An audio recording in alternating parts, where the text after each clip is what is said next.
Yeah, didn't have the meter for it, but it's going to get it very quickly on here afterwards here. Nice little guard crush goes in for the low, but the deflect shield was immediately active and still active to push away. You saw that trying to go for that anti-air. It's late too. But there's the RC trying to cross you up left, right, and there we go. Are you okay? Oh, the smile from Home Depot beat the Depot Temkin on there afterwards here. Let's check it out with the follow-up on the dandy step. 6H gets the mark as we go in. We're going to get another close slash familiar territory and actually going to break the wall thanks to that RC. That fast RC 2D was so sick. Oh no! Oh yeah, we get the call out on the backdash in there. Switch out into the RC. Nothing else. We're going to play guess for game here. One more time. Force it to burst. The hero's burst potentially on there from Home Depot Temkin. Final round set point for Yada. And it's all smiles though. The Slayer family. Oh, gonna stay same side there with the Oki. Yata getting the wall break. No burst to save Home Depot Temkin here, so if we can hit one more time, especially about a counter hit, it might actually be the end of the game. Yata, you try to go in for the 6P early on here. This might be potentially it. Just load up the fist one more time. Blam! Yeah. The Super Mappa Hunch coming through clutch. And Yata winning the Slayer mirror match. So the reason why I love Pool so often is like monsters.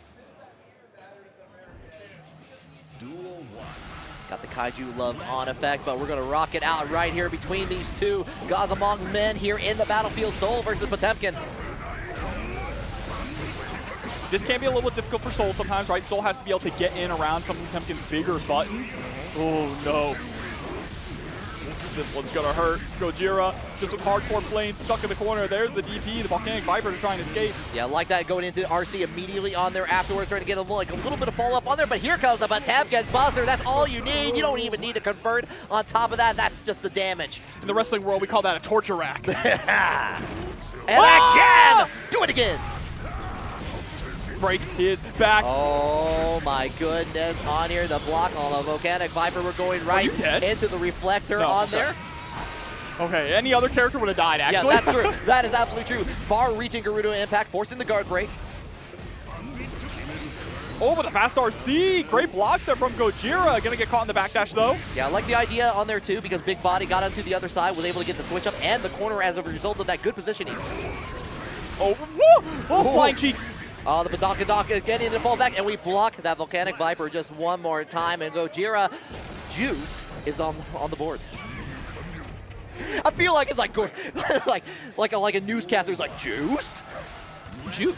Yeah, it's all the rage among the kids. All right, there's the burst. Okay, flying on there afterwards here. We're going to go ahead, get the first part of Bandit into the close slash. Big damage coming in. This is the first real chance that Hardcore Plains has to get that conversion.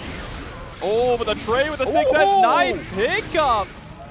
Oh, you, Hardcore Plains, you got to tell me where that GameStop is. That was a hell of a trade. That was incredible. Being able to get that 6H and then pick up with the tip of the 6S and convert it all the way into that kill. Got to see some more of that there from Hardcore Plains, but it is going to get sat on right out of the sky.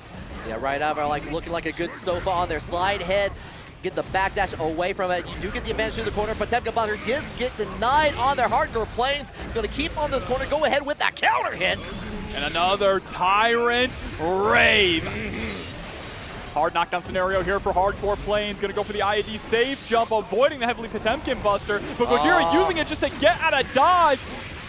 Yeah, try to go in there for the anti-air on there afterwards here. Now we're back into a very familiar position. Gojira Juice just got burst back on here. Trying to cancel PRC into the Volcanic Viper. Smart decision on there. Blocks on the gold burst, but nothing else for it. Unfortunate.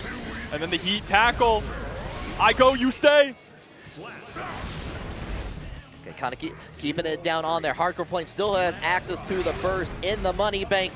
One more time, it's going to go ahead with the jump D, but gets the armor point connecting for the Potemkin Buster. Half of the life bar is gone. To the gold burst on there afterwards here. Going to get a little bit more of that meter here, but coming with a flying JD. Oh, another JD again. The way that we're utilizing heat tackle whenever we have RC, almost like you would use Hammerfall, except in the air, right? Just to get in on the opponent. It's real. I love it, actually. I agree with you on that. I was like, it's a good way to approach it as long as you if you want to use that resource to get compelled for it, it's been working out for GGST on here.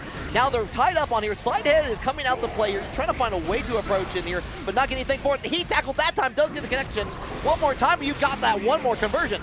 Yeah, you notice he actually is using it in place of Hammerfall. Yeah, like, it is, and like, you know, like if they block it, you know, heck a minus at that point there. Yeah, like, but that's why you do it when you have the meter. Exactly. But we're 2 up for GGST.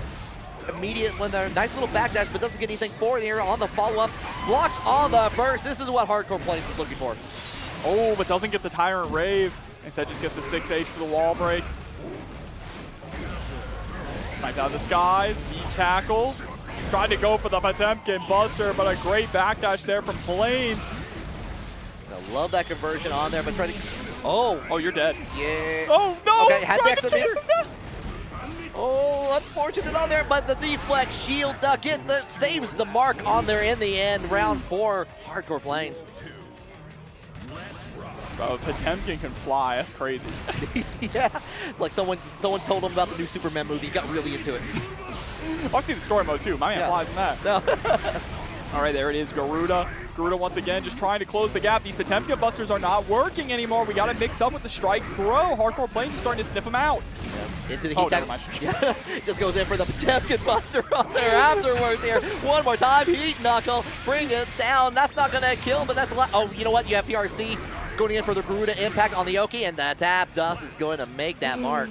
Set point now here for Gojira.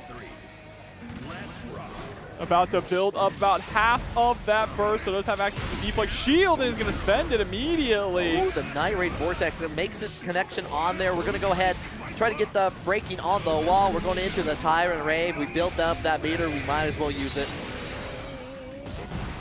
Now again with the IAD catching the backdash this time. Going to be able to loop another Tyrant Rave here in the corner for another hard knockdown. Tyrant Rave World Tour. I got that t-shirt in the closet on there afterwards. One more interaction. After there's the gold first on here. Going to have significant. Yeah, we're going to fly Potemkin Airlines YRC. No, we're not. Oh, 6K. Oh my God. Yeah, Gojira absolutely still in this. If you can find one good Potemkin Buster. Hardcore Plains going for the burst there. They knew that was a dangerous situation to be in. I like that just backing away, not wanting to deal with any interaction on the bottom, and like worked out and then found that final conversion that they needed and is going to get on the board. Now it's 2-1. One of the most impressive things here for me is just the exploitations of backdash, right? That we're seeing from Hardcore Plains. Recognizing that Gojira's not really baiting out backdash or attempting to punish backdash in any kind of a way. So we're getting away from all kinds of different throws, from command grabs as well. Just great spacing with the backdashes. Ooh. We got the that was from Volcanic Viper going into the K on there afterwards here. Going to break down, trying to go for the Potemkin Buster. No dice on it. Nice little backdash in there from GGST in there. The deflect shield to get away from Soul Bad Guy, but not for long. On the flip side though here, it's actually Gojira whose backdashes are getting caught like crazy. They're holding it down already, going into the bandit on there. Deflect shield yet again, wants to keep the Soul Bad Guy away for another day. Obby's going to get the clean hit straight into the heat knuckle wall break. That's going to be the round and set point once again here for Gojira. Yeah, good awareness at the very end, finishing off there. Hardcore Plains still has access to burst, has it ready, just goes in for the neutral jump with nothing for it, but the follow-up conversion is going to say a lot more. Oh, just called it out with a 6H on there, hello. Pulling another mortal counter there with the 5H. Just for the fully charged dust to get some airtime. Yeah, didn't have enough for the overdrive on there afterwards here. I like that, holding out like just into neutral, waited for see any action for the Volcanic Viper from Hardcore Plains. Oh, Gunflame feint! Caught ya slipping! Wild throw here. Hardcore Plains on the verge of taking this to a game 5. Has full burst going into it. Great resources. Potential is absolutely real on here. We're going to go ahead, bring off the Fafnir one more time, but we're going to go the 5K, nothing else for it. Bandit Bringer, bringing right back down to earth. Oh my God, the armor! And again, not afraid to fly on here. Use those airline miles. The PRC with the Badonka Dock into play. Doesn't get anything on the Wild Assault, but it doesn't matter with the flick of the finger. That's up. What do you do? That is where it really all comes down to, and that's a player-by-player basis. Absolutely, and we're going to find out how this is going to turn out between the two as we begin between Ooey Gooey Chewy Snickers versus Botan. I think definitely one of the big things that Flash King is going to be able to go through any of your Fujin follow-ups. So Fujin on block is going to be a really interesting, a little interesting mind game between the two. Got beautiful block on there from the burst going away. Going to go ahead, get that positive bonus on there. Significant life lead into the beginning. Going to follow up with the Fujin and gets away from the flash kick, from the flash swords rather, from Botan. Nice, solid round from Ooey Gooey Chewy Snickers. And that's the mind game we were just talking about, right? Going into Fujin and then trying to decide if you're going to do any kind of follow-up or not, right? You need to condition your opponent not to flash kick, and then you can start going for those overheads and lows off of Fujin. Absolutely here. We're trying to find that reach from mid-range here. Botan gets a chance to go into the corner here, but the conversion from Ooey Gooey Chewy Snickers has the RC on hand on there. Go ahead, break that wall. You earned it. No hard knockdown though, so it's right back to neutral. Ooh, with the side switch on that. You know what? Maybe we like it better on the other side. Maybe we want to see that conversion on there, or maybe we're trying to bait out that burst on there afterwards. So we're holding down with the butterfly. Overhead hits, and yeah, just a fast RC for the close slash there. Able to close out game number one in pretty decisive fashion here is Ooey Gooey. Yeah, this is like, I'm trying to remember how much of Ooey Gooey Chewy Snickers we've seen in this current version of the Arc World Tour this year on here. I know it has had significant presence in the past on here. Has a little bit of points available on there. Like any player, like you get that first place, you get that guaranteed position into the Arc World Tour here. But you get a significant number of points regardless of placement. Exactly, yeah. As long as you can get into that upper echelon, there's still a good chance for a lot of these players to qualify. Oh, into the overhead one more time. Okay, just want to go into the back there and hold it down there. Trying to guess it up, but you know what? Ooey Gooey says denial on that. Going to get flash kick for the trouble. Oh, but catching the backdash with the PRC. Going to get that burst out of Ooey Gooey for that. Into the back turn, trying to guess it out. Gets thrown for it. We're going to Dollywood with that butterfly into the overhead yet again.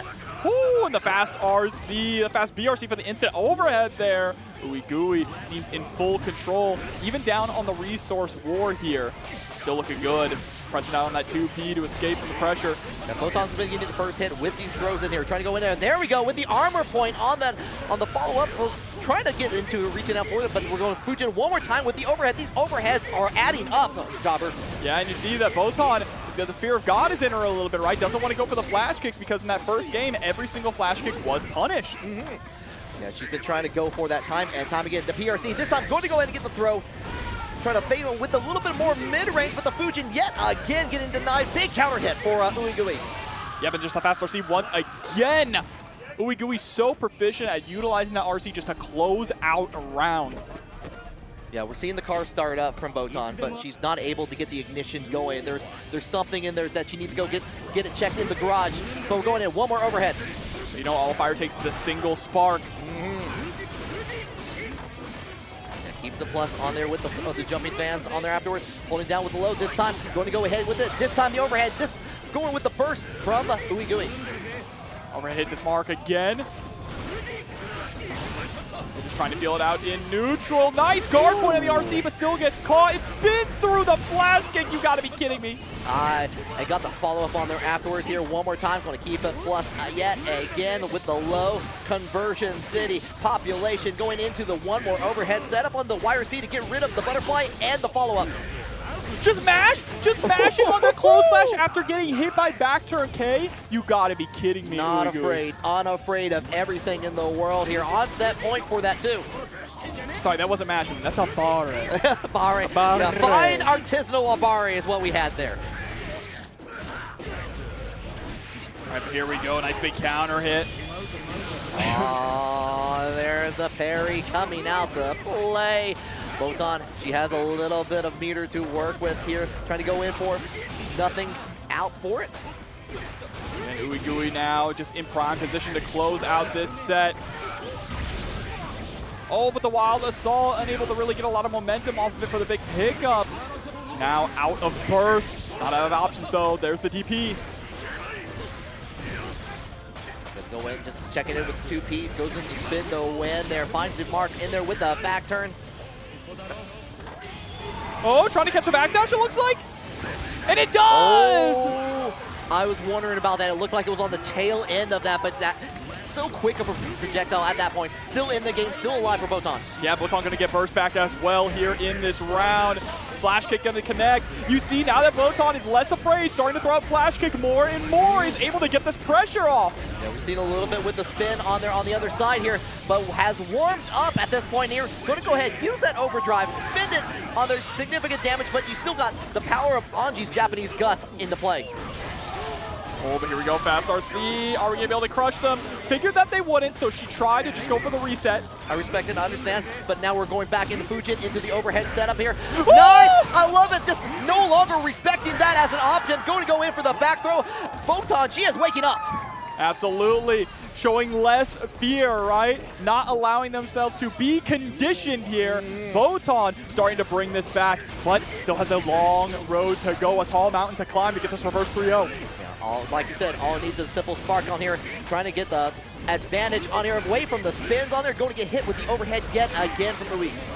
Yeah, but the question is Uwi going to try and snuff out these embers before they turn into a full flame? Okay, gets in with the burst on there afterwards here, holding down RC, going to go in, gets in with the low. Here comes the back turn one more time, this time the overhead coming out. And with the wall break, Botan starting to fire on all cylinders here. The snowball building up. That fire starting to rise. Oh, yeah, it's getting heated up on here. One more time. Has the meter to work with here. The PRC on that. You finish off the wall. That is going to be more than enough on there. Keeping up, surviving. One round away from taking this to game 5 now. Like the patience on there afterwards. Just waiting for the complete spin. Now we're in the back turn. Deflect shield into the back turn. Parry.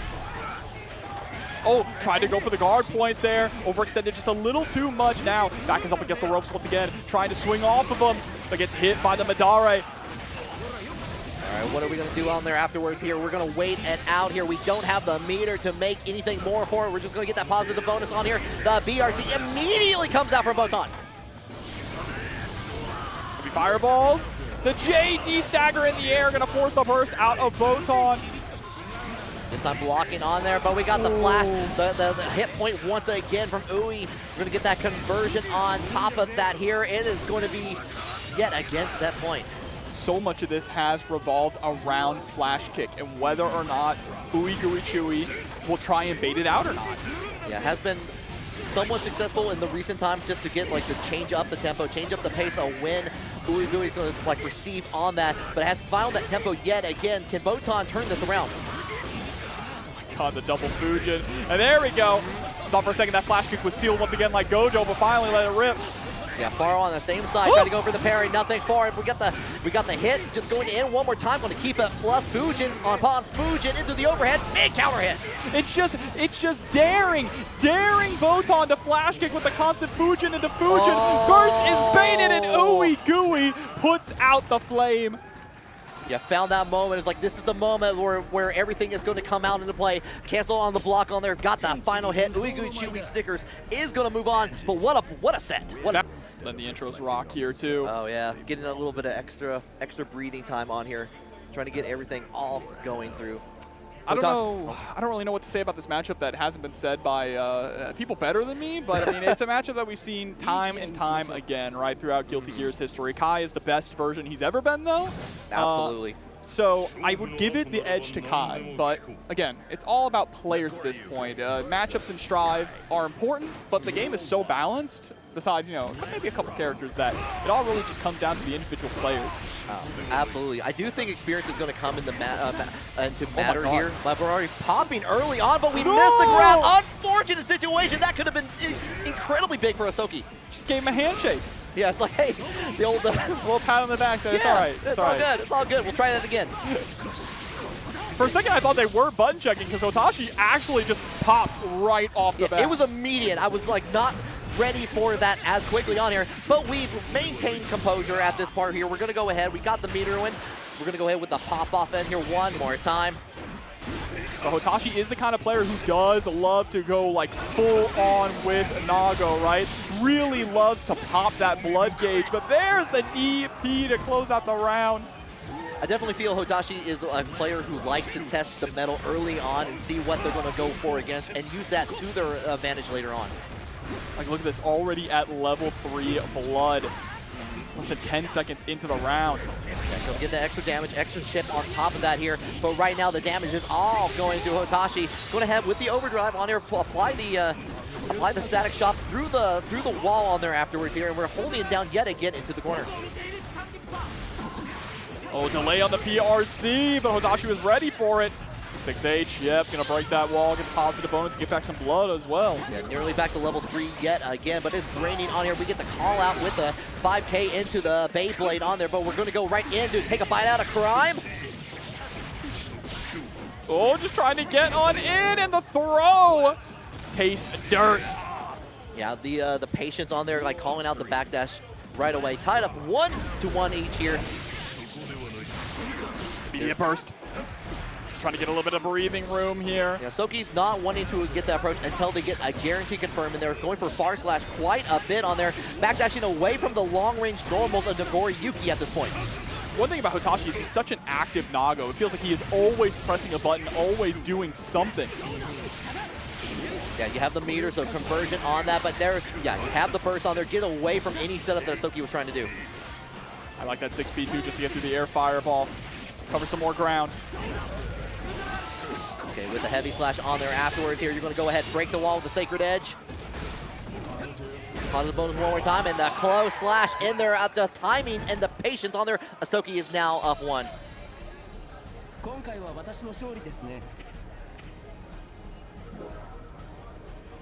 Oh, eyes closed, deep in thought. Oh, we're thinking about it. We're thinking we're trying to get like those deep breaths in, but we're going back to the character select screen, and we're thinking maybe we're. I don't anticipate we go beyond it. Maybe we are getting the Bridget after all. Okay. Yeah, gonna bring the Bridget out. Okay. Trying to get the crowd to approve. Like thumbs up. Look, Hotashi, Bridget Mania's over. All right. All right. Like pointing that to the screen, like going over to Nagoriyuki, pointed to it. Hitoshi loves playing with the crowd. Yeah, sticking with Nago. No, wait. Okay, you know what? We'll see. We're playing. And I like that Asoki like also responding in kind too. That's like, no, doesn't want to deal with the Bridget. Well, hey, that's not like a poker face though. You need to be like, yeah, no, I'm actually better against the Bridget matchup. Maybe that is the poker face though. Maybe you're just feigning it. You're like, I'm so sick of this matchup. I'm gonna pretend like I'm terrible at it. No. Exactly. But we are locked in though. I'm sorry. Oh, go ahead. No, you continue. Oh, we're gonna see what happens. New stage, new everything. I think that the Bridget pick here is just to have more mobility. I think that Hotashi wants some more mobility, access to a DP as well to try and get off, get Kai off of you. Yeah, we were also seeing that Asoki was happy to just go ahead and keep the distance away from the Nagoriyuki on there. Maybe like thinking like deal with the mix-up opportunity. Summons up Rogers on the charge projectile on there. Good opportunity on there just to go in and get the damage. Yeah, going for the reset in the corner. BRC just DP right out of the pressure. And Jobber, you said it earlier, Hotashi loves being active with those buttons on here. Called it out with the Vapor Thrust yet again on top of that. I like the little bit of pause just to get above the tippy top of that projectile in there, just to get the approach in there, get the round. I love it as well. This stage feels like a plus R stage, doesn't it? Does. I was like, I haven't seen the stage in so long, I forgot it was in the game, and it was just like, damn, this is a good looking stage. Yeah, no one plays on it online. This is one of the newer ones, too. Yeah. And there's our boy Paradon. Oh, yeah. He's getting into the game, hanging out for a little bit, but we go in with a throw onto the other side. No second throw for you. You've already had your throws, but the Vapor Thrust you can have a little bit as a treat. From that far away, too. Really just calling out that far slash or heavy slash button press. But there we go. Run up throw, ring around the Rosie. Pocket full of Posey, but not on the direct play. But we're going to go ahead, ride that lightning. Da-da-da! A hard knockdown scenario here for Asoki. Gonna dash on in with the 5P. That Starship DP. That's exactly why Hotashi made this swap for mobility and access to a reversal. Oh yeah, got in with the dire clay one more time, gets the knockdown. Right, there's the 6P. Iron elbow coming out in there, forcing the burst away. Ooh, big whip. No punish though here from Hotashi. Trying to avoid away from static shot shape. There's that jumping D that Bridget is known for on there. Oh, a big mortal counter. Ooh. The painkiller Roger coming through. Yeah, all the way here. Catching on that this time, ready to block it on there. Dig to H on here, has the yo-yo set up and everything in between on here. Definitely going to get in for one more setup in here. Gets the throw into the wall break. That's it. All right, and the Bridget swap working out for Hotashi, able to tie things up 1-1.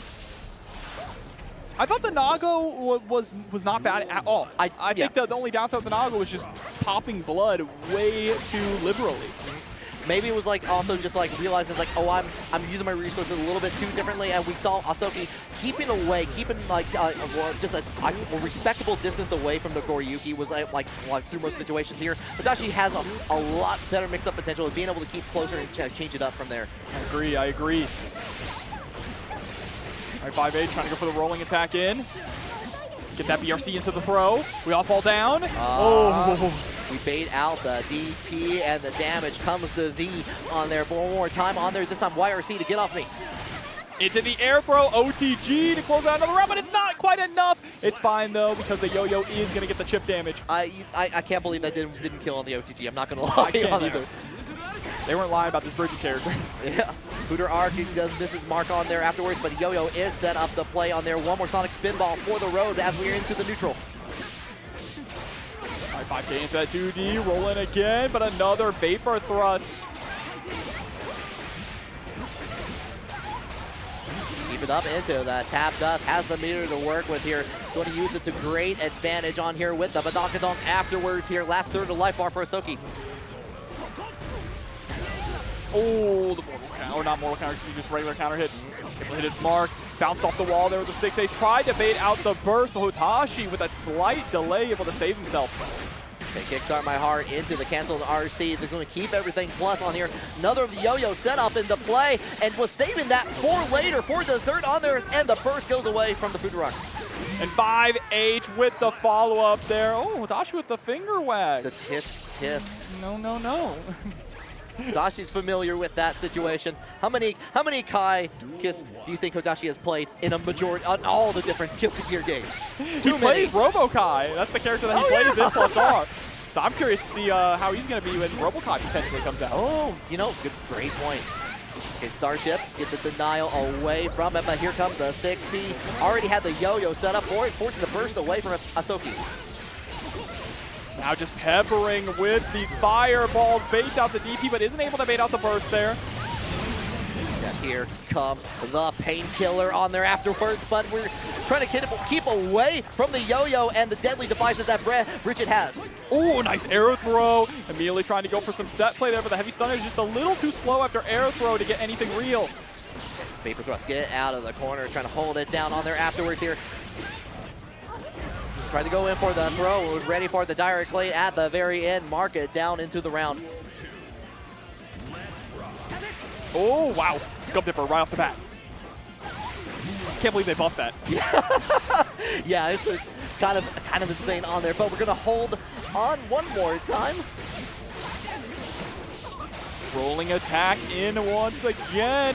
Got the yo-yo back in time on there. One more time, send out Roger just for a little bit of extra health. And the hard knockdown too.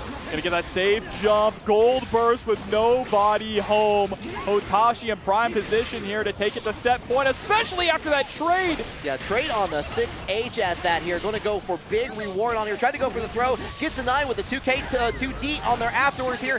Asuka is trying to get in with the Sacred Edge on there afterwards, trying to hold it down, but we got that one hit from the yo-yo. Set point. 5H has been coming in clutch as a poke button here for Hotashi. Going into this with the resource lead as well. We are going the long distance. We are spinning all the way to potential victory on here. Going in one more setup, and we dodge away from the Vapor Thrust on there and break down that wall. Normally spinning your wheels is a negative sentiment, but for this case, it seems to be working for Hotashi. Absolutely on there. Follow up on the Kickstart My Heart in there into the RC. Going to use all that meter one more time into it. We got the big close slash in there. We're going to go all the way up to the top. We're even going to use the Roger as a diving bomb. And now just one more touch here is all Hotashi needs. Summons Roger for the punish, getting over the gold burst. And it's just the look Hotashi gave at that part. He's just like... He gave the look like he meant to do that, which he absolutely did not. He did not predict that burst was coming out. But if you ask him later on, it's like, oh yeah, totally. Yeah, it's like, that's the plan. She's going to be coming through with the Testament. Guy on the Potemkin. Testament's another character that I feel has received good benefits that has not been like fully received on there. Like still has one of the best, in my opinion, 6Ps in the game. Yes. Testament's whole thing, unfortunately, in a game that's so snowball heavy, is about screen control. Yes. Right? And being a mid-range to long-range character.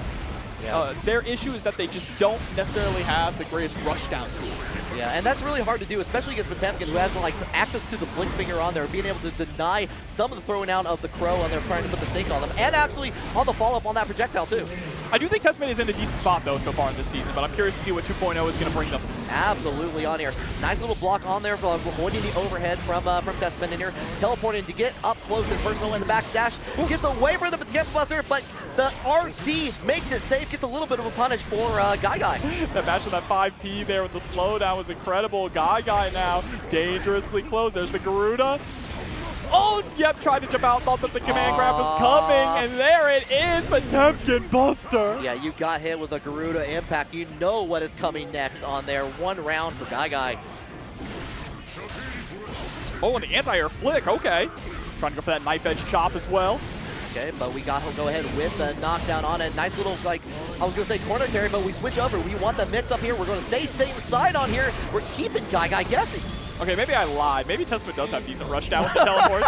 But there come the Terror Twins now to break the wall and apply the Stain State. All right, yeah, put that stink on the one more time and catch it on the back dash. So that means extra combo potential on there. Chillin'. She's looking right good right now. Say she's chilling. She's chillin'. Oh my god, mortal counter on the 2D. Just trying to get some extra corner carry there with the heat tackle. Okay, heat tackle again. Try to hold on. This time was just in time on there. Try to neutral jump away from it. But we pray to the gods to go ahead and break this wall, and the Lord receives. Oh, another JH. Into Gigantor Kai, and it hits directly above. For a brief second, I thought Chillin got away from the Gigantor, but that hitbox just happened to hit on there afterwards. Nice little perfect to finish things off here. Guy up one. All right, there's the flick. Yeah, flick is really important in this matchup too, right? Being able to flick back the Unholy Diver, being able to flick back the Grave Reapers, and being able to hit that Potemkin Buster. Look at the damage! Look at the damage. Yeah, there's nothing to look at because it's all gone. All that life bar is all gone at this point. This is not quite on another perfect, but damn near close potentially on here. We just need one more interaction there. Hammer fall. Guy trying to cook up a 2-0 lead here. Okay, good patience on there, going to the low. Canceled out a little bit of a trade. Yeah, and then just flick again. Slowly but surely moving through the projectile storm. Chillin has been doing her best when she does this, right? Starts teleporting in and just being hyper aggressive. And then she's changing it up too, like going in for the throw this time around now. Now having to hold it down against that Gigantor. Really good patience on there, waiting for it just to get the block away and getting away from that. No smoke feed. Oh, there's the teleport. Nearly got sat on from that JD. Woo! They had to block the 6H. Oh, the jump scare. Oh, yeah, you got on the wrong side of Potemkin that morning on there afterwards here. One more touch after that. Potemkin Buster getting the mark. We're up 2 for Guy. Man, the Potemkin players, they're scary. Oh, yeah, they're just a scotch on there. Going in slide head one more time here. Trying to find out any of the projectiles, but nothing for it. Yeah, slide head is good, of course, if Testament tries to go up to charge up a Grave Reaper, right? They're stuck standing in place. And there's the burst. Get off of me. Give me some breathing room. And try to go in, like, expecting the projectile one more time. Nothing on the flick. Nice little backdash on there, but we got with the armor hit back into the corner we go. Oh, 2S hitting its mark, getting the burst out of Chillin. Like does have the unholy dagger to stink on them afterwards, but here come the twins one more time. Going to connect on there, just going to finish up a little bit of extra damage. Last third of life for Gagai. Yeah, nice base up potential here too, but the YRC immediately into a Potemkin Buster. And just like that, the tables have turned. Oh, now you got to keep on guessing here. Using the BRC, trying to get away from the situation, but the flick from downtown on top of that big counter hit. Set point for Gagai. The fear of Potemkin Buster is so real. Chillin getting caught in that strike throw scenario. I mean, I'm terrified of Potemkin Buster every day of my life. I'm going to the grocery store, I'm terrified of Potemkin Buster. You're gonna turn around the corner, Potemkin just gonna slide down the aisle at you. It's Coupon Tuesday, and Potemkin Busters are doubled this time. Oh, but there's the 5D. Didn't have any meter though to RC afterwards, and there was no stain state applied. I do like on the way down, throwing out the projectile a little bit more, being a little bit more patient with that. Does get a little bit with the Wild Assault on there, and the stake into time for the Gerudo impact. One more time, and the Potemkin Buster. He had the RC on follow-up on here. Oh, the 100-meter finish. Heavenly Potemkin Buster. Just bring down the force on that guy. Just like you mentioned earlier, and it is going to be Faust versus Soul. Mr. Bad Guy. Okay, the bad guy coming out, trying to visit with the doctor once again. Letting the intros rock out. Love to see it. Faust developing into a sneakerhead was a crazy thing in Strive, right? Oh, you know it. You know it. I've got the kicks on. Do you think he how do you think the the other people look, the salespeople look as Faust is looking for shoes? It's like I need Reeboks, they need Balance. Oh, see with the stripe on these look more like Vans, right? With yeah, a little bit. Yeah, I got the skater gear on here, but not for very long. Those shoes may get worn with that combo hit from Hardcore Plains. About to be skating through the glass here with this Tyrant Rave. Right, all the way through, no points on that Tony Hawk trick on there afterwards, and we're going right in for the wild throw as the RC. Are we going to use that burst, or are we going to save it for marriage? Oh, the close slash. Yeah, we're holding on to it. There's the perfect. No reason to spend it there. I mean, you did have tension, but that's a very tall mountain to climb. Exactly, exactly. Sometimes you if you're still trying to understand and see what your opponent does, you may want to use it, but for more than likely, not. Okay, a lot of 2K. Oh, but just gonna get caught by that far slash. Bounced off the wall too. With that Fafnir, the clean hit Fafnir. Look at that damage all the way, drilling down that life bar. A lot of red. Oh, 2K 5D. Didn't have an RC though to follow up from it. But Faust didn't have a meal earlier today. Goes in, takes the Soul Bad Guy on there, but we cancel out into the BRC. Here goes the burst away from St. Daseinologist. Daseinologist able to get that 2K into the 2D. Hammer coming from up top, trying to bait out the burst there to no avail. Going in with the slash one more time. Hardcore Plains taking that very first match. And looking really good while doing it too. The discipline there to hold on to the burst was so clean. Well, let's see if they end up bursting early on here in this round if they get hit again. Oh, double throw. That all but guarantees that Faust is going to get a little bit of a haircut on there. Getting the burst away from it. Throwing out some of the items with the hammer.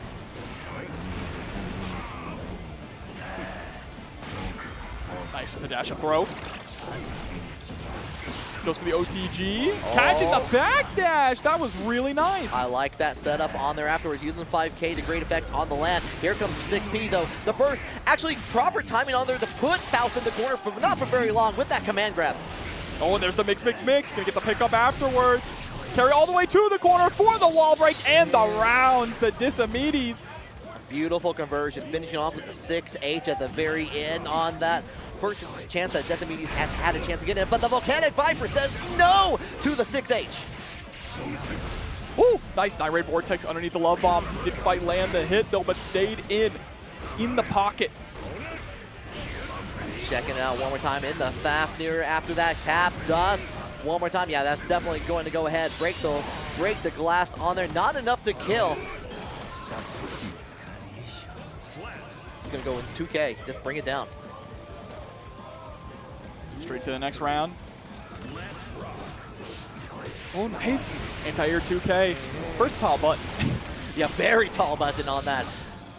Seen a lot more Faust using that over and over again, but we're going to go a little bit fishing, followed up with the OTG, try to go in for a setup on there and get the 9 with the Volcanic Viper from Hardcore.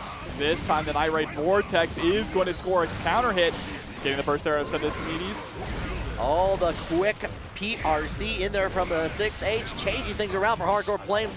But on there, one more time, going to get the guaranteed hit on there afterwards. Positive bonus time. Oh, just stood there holding down back. You know what? Me too. Yeah, it's like, hold on. Need to check that out. Need to check the fade here. Oh, Gunflame feint. Dash on in to punish the deflect shield, and Hardcore Plains up 2-0. I like the timing on there, just waiting out to the very end, waiting for that punishable moment on there just to finish it off here. 2 up, like you said here. Soul with the afro and the bangs still sticking out of his headband is kind of cursed. Just a little bit on there. Some habits are hard to get rid of. Oh, no, doesn't get the bombo. Unfortunate. That was a huge layup there. But still, with a big life lead, sadly spent the burst to try and maintain that pressure. Okay, we're waiting out. We're getting away from the 3 hits of the 2K on there afterwards. Throw back into the corner. We go one more time. Going to catch a little bit of flame from the jumping dust in there. The Fafnir to try to approach. Just landed in there for the back throw for Daseinologist. Oh, dashing in, catching the back dash. Woo, what a trade. Backdash is caught once again. Hardcore Plains doing a really good job of converting off these backdashes. Plains still has access to the burst on top of that 6H into the conversion. Doesn't get anything else off of it, no! Yeah, you can't, unfortunately, in that scenario. But still gets the close slash all up in Faust's guts. Ooh. Set point. Ooh, you know that doesn't feel good.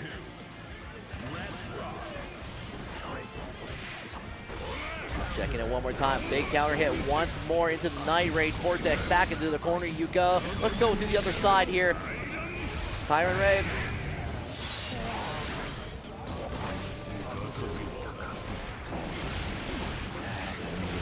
Switch it up on there with the mix. On the J2K, gonna whiff. Putting yourself into the corner, and the panic burst getting baited. Still though, Daseinologist. Plenty of resources on the side of Hardcore Plains. That was the furthest I've seen YRC reach down from the bottom on there afterwards here. Did look like it connected on there afterwards, and we got that one hit. Tried to OTG with the 6H, not enough. Dangerous position to be in here. Oh, Hardcore Plains, Oh, jump! yeah, too far away for the command grab, but not for this 2K on there.